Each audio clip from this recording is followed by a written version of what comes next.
Anyway, let's go ahead and actually get this bitch going properly. I was going to say, now that we've formally joined a team, do you want to actually design our character? That's a good point, actually. Thank you for reminding me about that. All right, so it was customized avatar. Now, the mini Mary, I know, right? It's so cute. So, Since you designed the body, can I? oh, we can do the hair. How about that? All right. Can I try this first? Absolutely. Go right for it, man. First of all, there's a lot of presets you can give to our character. It incorporates a lot of the DLC character stuff, but you can also do like Goku's gi, Naruto's outfit, that kind of stuff. It's a real struggle to give him something that makes him like a regular guy versus dressing him like Kaiba. I know, right? That being said, though, there's some funny stuff in here. Urahara is Ichigo's #1 fan. I knew these were there. Canon events. I didn't realize these had real panels. I never actually looked at these up close before, by the way. This is awesome. Is this?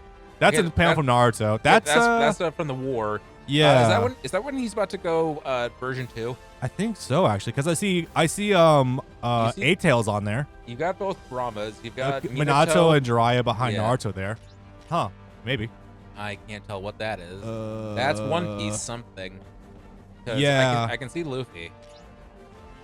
I'm going to finish you. Frieza. I can't. Oh, that's Yu-Gi-Oh.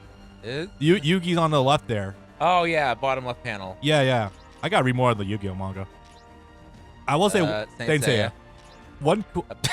Hey, it's a thing that had the soul network in Tollbania too. Every time. Yusuke. I will say one thing that's really cool about doing a Let's Play of this game is that Brand and I don't get to talk about games often. They combine a lot of different IPs. I can't immediately tell this. That's Rurouni Kenshin. Is it? I can see Kenshin on the right side there. Oh. Jotaro. Jotaro. Jotaro and Dio in this game. That's Ryo Saiba. This is City Hunter. Yeah. Kenshiro. Yep. I can't really make too much of that one, unfortunately. Black Clover. I thought it was Boruto for a second. They have a very similar design. Why weren't they on the same team? They have a very similar design ethos. That's the Dragon Quest manga. I can see Dai in the bottom right corner. Yeah. Imagine walking up to Light in this game where we have that T-shirt on of him. Fucking great stuff. It's like that. They said I was from a magazine. They weren't kidding. Soul Reaper. Oh, he's just back. He's just back as a captain now. He's rejoined the force. Yep. The best ones are the ones that replace the hair too. Wait, does that Maryland one come with a tail too? It does. I don't think it's prehensile, but yes. That's so good. Jesus Christ. The ass on him. We'll get more to this when we get to Yoruichi, but the proportions for these characters sometimes are fucking out there and actually unironically nice to look at. One of these in the shop is a literal cell bodysuit, right? I think so. Yes, I think there is. It's been a bit since I looked in the shop proper. I'm getting goofy. Absolutely. We're starting with well, we're going as Bakugo. Not the whole thing, but I really want his fucking would you call that a collar? His whatever that is. Kind of a collar, yeah. Yo. I think the proper one's the middle one right there on the left. It is, but I don't want to go the whole thing. Yeah. Mix and match. Actually, no, this works out real great. Kind of does, actually. Huh. Oh, and now we have hand options. We're not going anywhere anytime soon. We don't have too many yet. No, not yet. But just all the DLC stuff and whatnot. This basically just looks like if Bakugo got a minimalist outfit. Yeah. Like the regular glove. Those are Madara's gloves, I believe. And also, yeah, they do work pretty well.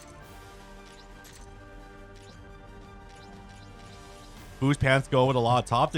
I know, right? Ironically, they then use that for Boo himself. There's a part of me that stupidly actually wants to stick with the Naruto shoes. Ironically, I was kind of thinking about that too. There's something very funny about that with the open-toed shoe design. That's the default shoe and also the Madara shoe. Nice. We can give our man some thigh highs. It'll come up sometime, I'm sure. First, okay, there's what, and then we can also give him that as a wig. A wig, but really more just a straight mask. Yeah, no, I think this is a pretty funny start. Yeah, what we can keep.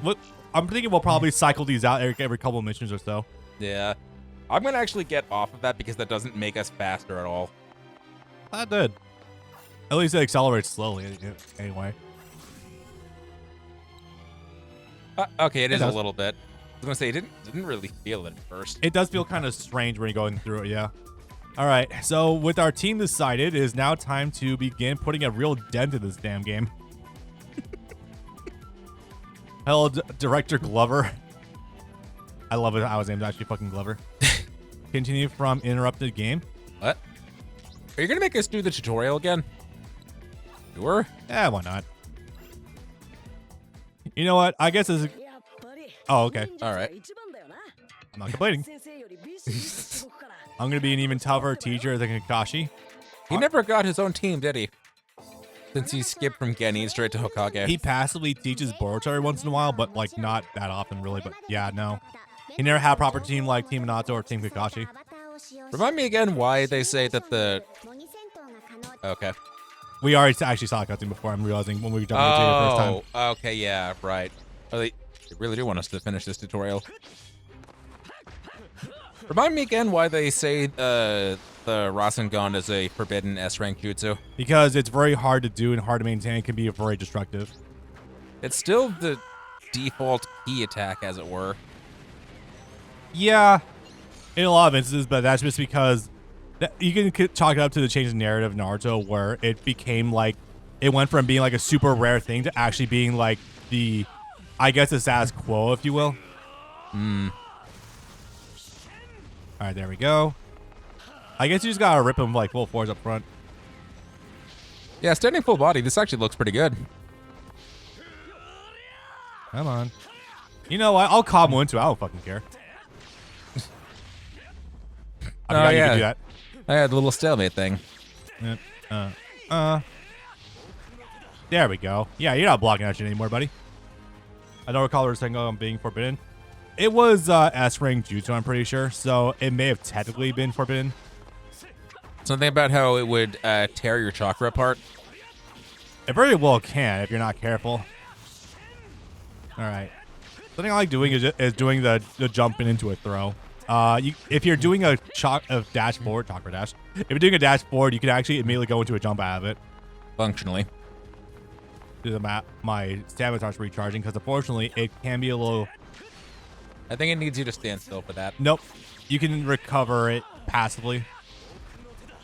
Yeah, because of the relatively flexible combo system in this game, actually doing stuff is not hard at all. I just wish it gave me my default abilities again, but this is still pretty doable. Catch it back dash, why not? Did you equip the Rasengan? No, I think it's giving us a it's default, default set move. of things for the tutorial. Okay, I didn't question Fireball since you said the Madara jutsu. You also do jumping attacks in the air too, which is kind of nice if you want to get a faster unblockable on your opponents. Yay. And there it is. Again, I don't know what's with Spike Chunsoft's insistence on having a leveling system for like macro scale the entire roster. Firefall, I think, is Sasuke's attack. I would never be able to piece that together. Definitely not a Naruto attack until after it gets all the chakra ever, I guess.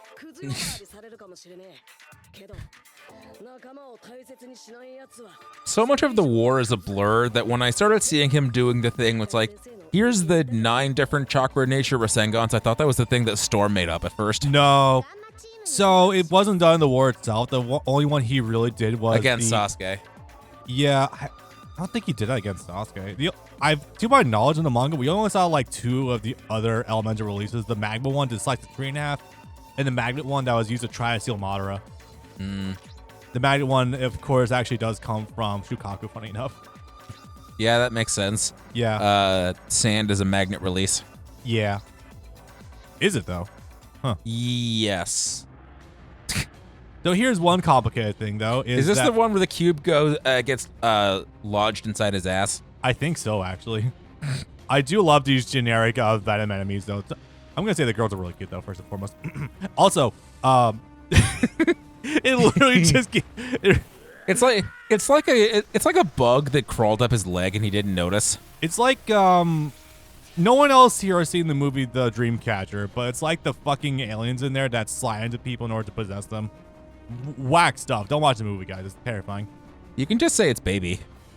Yeah, basically is, actually. If Baby had to crawl in through his ass instead of a wound, I think that would have been just as effective. I just don't think he thought about that. he could have gone in through their mouths. Yeah, that too. Or their actually. ears or whatnot. Any open orifice, it needing to be a wound just seems overly complicated. Arbitrary and probably more so for like battle stuff, but you know, details. I sort of get the idea if they said it. I don't remember if they did, but saying that he needs to get in through the bloodstream, but you can still get there through Other ears means, or yeah. the mouth. Yeah. Or the eyes even. Well, also he needed to force them to go Super Saiyan first anyway before he could possess them. That way he can draw out more of the power while they're being possessed anyway. Why specifically that? I don't know. I guess Baby just didn't know the ignition trigger for going Super Saiyan or some shit. I don't know. If you ever decide you want to go through with that GT thing after all, I'm here for you. I know, but I don't have only the stomach. seen it once in 2005. I've seen clips of it. I've seen like the odd 1 or 2 episodes again afterwards, but never the whole thing again. I want to see how dumb it can get. Would you ever? Oh man, I almost sometimes do, but holy shit, the last episodes are a slog and a half. I also want to see Goku turn into a reverend. Oh, that's yeah. You mentioned the whole Jesus thing, yeah. No, Where he turns into a pastor, preaching to Omega Shenron about the golden rule, and when you hurt others, you're only hurting yourself. Oh yeah, I think it was more explaining. literal- I think it's more explaining negative energy to him, but yeah, it's very funny. He literally says that to Omega Shenron when he's trying to distract him so that they can attempt the fusion a second time. Yep. So key mission. So this is every single area in this game pretty much has a mission table. First of all, there's no real variance between all of them. You have free missions you can do, which are select basic grinding missions, which are good for getting resources out the front or up front. These ones are a little bit more difficult, as you can see by recommended level. It's really just stat differences, unfortunately. Now, it'll take a little bit, but we will gain access to the DLC missions, and those are going to give us a lot of things. Let's rock and roll. I mean, who wants to put themselves through the Black Star Dragon Ball Saga? Yeah, that's really the big thing for me personally. All right, so character selection. I'm going to tell you some things first and foremost. So the fact that this is a 3-person fighter is a bit of a misnomer. Your point character only has access to 1 assist from your next character in line. And if you switch, then you'll have the next character behind you doing their assist and so on. So 3-person is a bit of a misnomer. Also, there's only 1 shared health bar, so go figure. That being said, there are some things we can do with this. So I'm going to go with these guys first. I think also you can just bring whatever characters you want for this as well. Oh, okay, yeah. Another one. You know what? That's fine, though. These are relatively easy to do. I'll probably explain a lot of this, too. They said we can skip it. What default one did it give us? Oh, heat dome attack. All right. Yeah, it's fairly generic. I probably should double check our loadout to make sure we have all of our stuff, but you know, it's totally fine. We had the real loadout that you made earlier because 2 of them, for some reason, their text was blank. Yeah, it's true. I did the awakening, guys. Do you want anything else from me? I guess it doesn't matter. There we go. It takes a little bit for it to decide to do so. Now, this is a part of the game I really do not like, actually. It's the fact that your tag button is also the same as your assist call button. So tap it, it'll swap to your next character in line. Makes sense, yeah? Now, the part that doesn't make sense to me is when you want to call an assist, you have to hold the button down. Is that not how it worked in Fighters?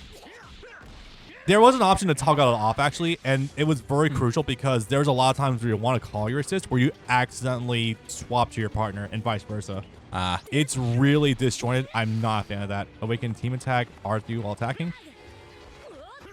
It wants you to do a combo and then hit R3 in the middle of doing a combo. Yeah, I don't remember that being able to do that ever. Huh. This is a more recent addition because I saw this last night when I was experimenting with things. And like, I've never seen this before in my life. Neither have I. Fires was the other way around. Think it occurred. I knew it was one of those variants, but I didn't know what it was offhand. All right. That being said, though, yeah, Super Saiyan Blue's in here. Not in a huge capacity, but it's functional, yeah. It's enough of... This is a weird thing. Despite the fact that this game came out in 2019, there's a lot of content here that doesn't actually make its presence known. By that, I mean, Goku only goes to the blue, but Kaioken Blue is here as an attack of sorts. Huh. Also, Chad already mentioned this before last night too. That is not Meteor Smash. No. It's like a weird version of it. But you know what? Just for you, as soon as I get the access to being able to, God, this is really this is fucking bright as hell sometimes. Thing was about to do Diablo Jamba. Yeah, it was. Can I do this? Ah, that's the slow version, damn. It's been too long. I can literally see him in front of me, but I'm hearing the Veil and I'm picturing Sanji, even though I can literally see Trunk. Yeah. The Sanji voice lines, I want to say, are a little bit rough as well. So we'll get to that. Unless they're splicing anime, they only have Unlimited Adventure to work with, which was the first and only game they did back in 2007 before the cast was finalized. Yep. There really is a reason why we should get on Unlimited Adventure. Only fucking dubbed game for One Piece by Funimation. Baffles me to this day, guys. Hey, do you remember how after they patched in a dub 3 months later for My Hero, and we were all hopeful that, hey, maybe they'll do that for Pirate Warriors 4 that just released? Oh, it did change my title. That's hilarious. Oh. You know, that's fine. I know all we roughly had before. Gammon. Oh, yeah. Oh, you're on Loud singing. This one was, I mean, we can also mix and match a little bit too as well. You were going with Draw.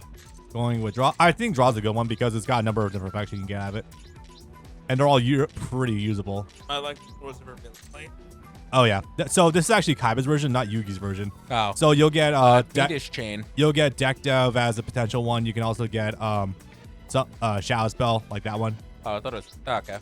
Yeah, okay, that makes sense. Dish Chain came out in like 2009. Yeah. You set the ultimate to Gamma Knife? Yeah, I did. Okay. Figure that's a good idea in order to keep things on brand and whatnot. Yes, please. No, I feel that. Look, I had a thing and I lost it. Hi, Doc. I like how we chose a team, but we still have Goku's team repped anyway. We have to Oh, wait, no, I get it. Man, fucking Namek just cannot catch a break ever. I get it. This is the basic gameplay setup for 3 houses. You know what? Actually, that's not too far off base. Wait, what year did 3 houses come out again? 2018, 2019? It came out 4 months later. Oh my god. You love to see it, folks. Oh my god. Also, we made the joke also, but we didn't it didn't make it, I don't think it was recorded just yet. This game was announced and shown at Xbox E3 2018. Same fucking event that Devil May Cry 5 was shown off and announced. Xbox E3 was weird for 3 years because for some reason they just randomly started showing all of the anime games there, and not just from Bamco, from other companies too. It's like, okay, I sort of understand why you might show Devil May Cry there.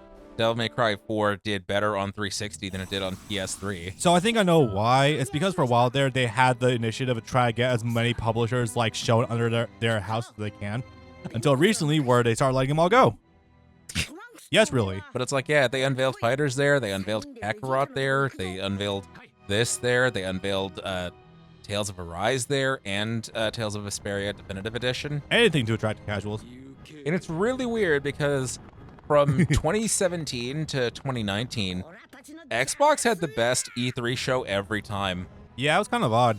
I mean, I think that one E3 that Sony did where they also showed up Last of Us Part 2 was actually pretty cool. It had a fucking live orchestra and everything. The one where they actually had their show inside a church and they had to pause the show for 15 minutes while they waited for everyone to afterwards go back into the actual auditorium. Oh, I think I remember that too, yeah. That was the 2018 show. That was the one that taught them, okay, so we're never doing that again, and also we're never going to E3 again. Yeah, pretty much. I wish it were hard. Damn it.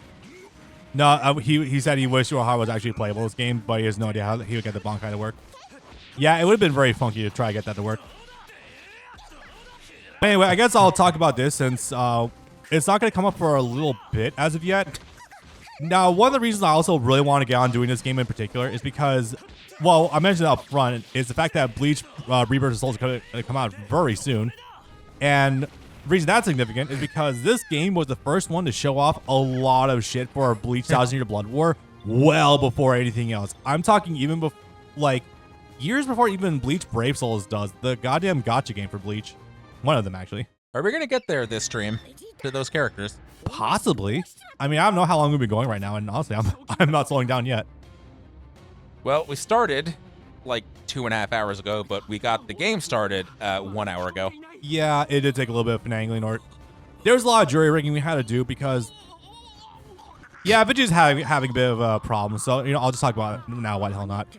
So the game is dumb. Who'd have thought, right? If you try to make a new character, Vegeta possessed. I've never heard the story in my life. I've never seen this before. I've seen it. I've never seen this movie. Anyway, get that clown Kakra out here to deal with his boyfriend. God, the dub voices really do add a lot more to this game. You get a mental hitch after hearing the cutscene of Nozawa, and then in gameplay, oh, it's we're back to Shovel. It is a little bit of a whiplash, yeah. It's like the fighting games on the PS1, where it's like if they had stories, those were dubbed, but all of the battle grunts were still the Japanese actors. Yeah. Like always relevant, like Final Bout. Yes, especially with Steve voicing Goku there. And it's like that game didn't have a story. It was literally just the character select screen callouts because the gameplay was still all Japanese. Yep. Let me see if I can do this. Oh, no, he's going just Super Saiyan this time. You need to have a certain amount of meter for it to go blow. His throw is literally that, by the way, so it's going to annoy you deeply.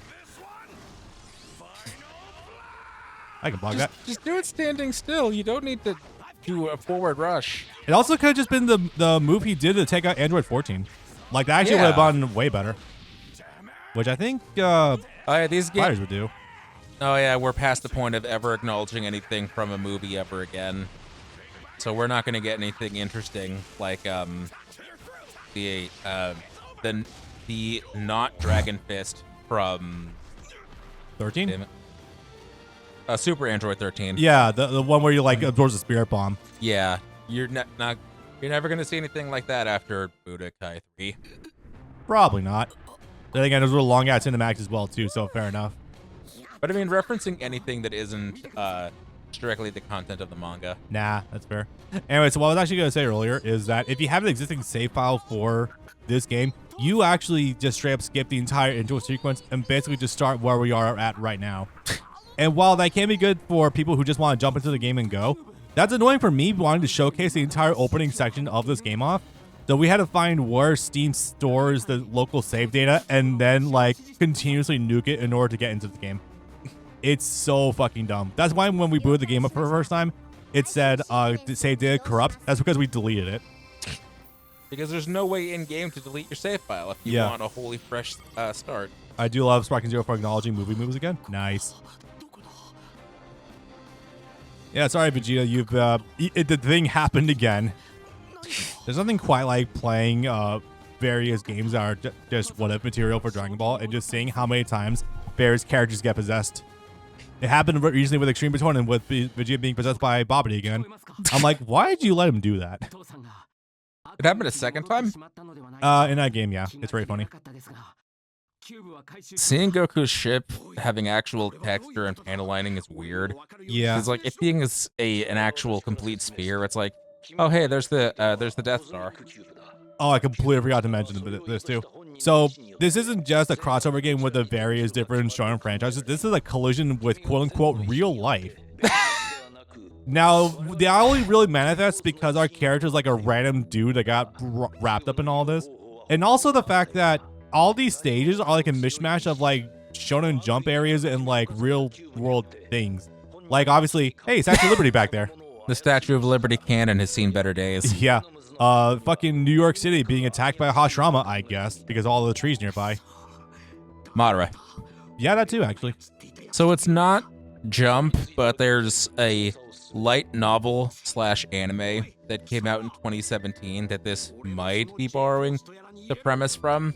It's called Recreators. It's about a world where for some reason a bunch of fictional characters from video games, anime, novels, etc., light novels, what have you, are being summoned to the real world and they have all of their powers. And so it's interesting when you see the serial killer manga girl has to fight the magical girl anime, has to fight the guy in his Gundam.